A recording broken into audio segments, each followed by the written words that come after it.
Are you happy with me, you see, Abdou? Ma, it is only one night together.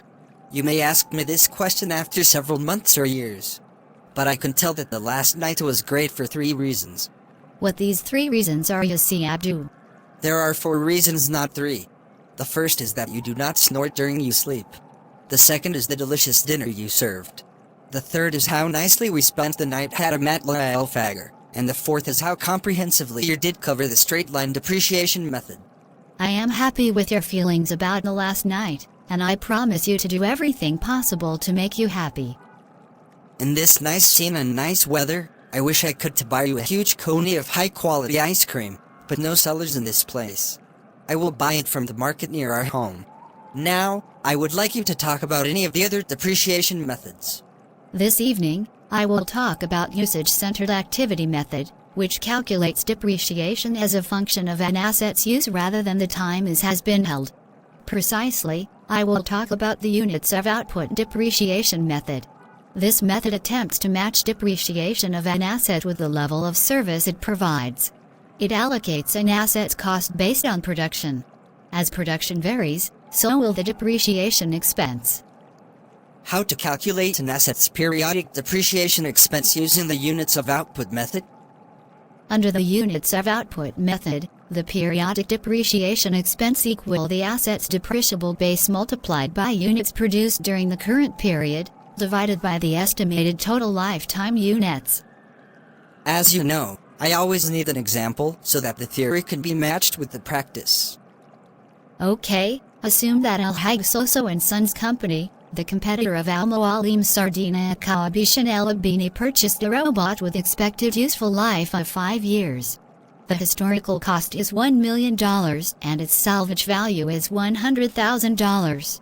At the date of purchase, the company anticipated that the robot will produce 8,000 units of product over its 5 years useful life.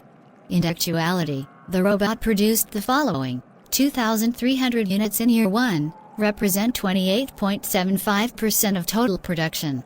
2,000 units in year 2, represent 25% of total production. 1,800 units in year 3, represent 22.5% of total production.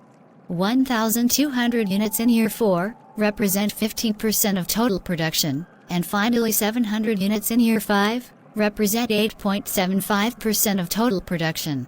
You are required to calculate, for each of the 5 years, the depreciation expense, the accumulated depreciation, and the asset's carrying amount under the units of output depreciation method. First of all, we have to find the asset's depreciable base. In this example, it is $900,000, being the historical cost of $1 million minus salvage value of $100,000. In year 1, depreciation expense is $258,750, being $900,000 multiplied by 28.75%. Accumulated depreciation is also $258,750.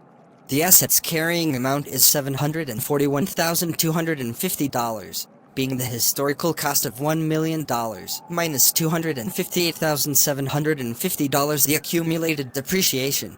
In year 2, depreciation expense is $225,000, being $900,000 multiplied by 25%. Accumulated depreciation is $483,750. The asset's carrying amount is $516,250, being the historical cost of $1 million, minus accumulated depreciation of $483,750. In year 3, depreciation expense is $202,500, being $900,000 multiplied by 22.5%. Accumulated depreciation is $686,250. The asset's carrying amount is $313,750, being the historical cost of $1 million, minus accumulated depreciation of $686,250.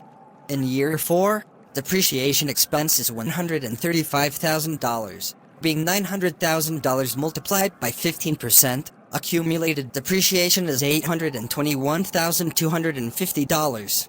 The asset's carrying amount is $178,750, being the historical cost of $1 million, minus accumulated depreciation of $821,250. In year 5, depreciation expense is $78,750, being $900,000 multiplied by 8.75%, accumulated depreciation is $900,000. The asset is fully depreciated and its carrying amount is $100,000, which represents the salvage value. You are perfect, Abdou. I need only to add that when using the units of output method, depreciation expense fluctuates throughout the asset's life and thus has unpredictable impact on the net income. Thank you, Yasset El Bandit.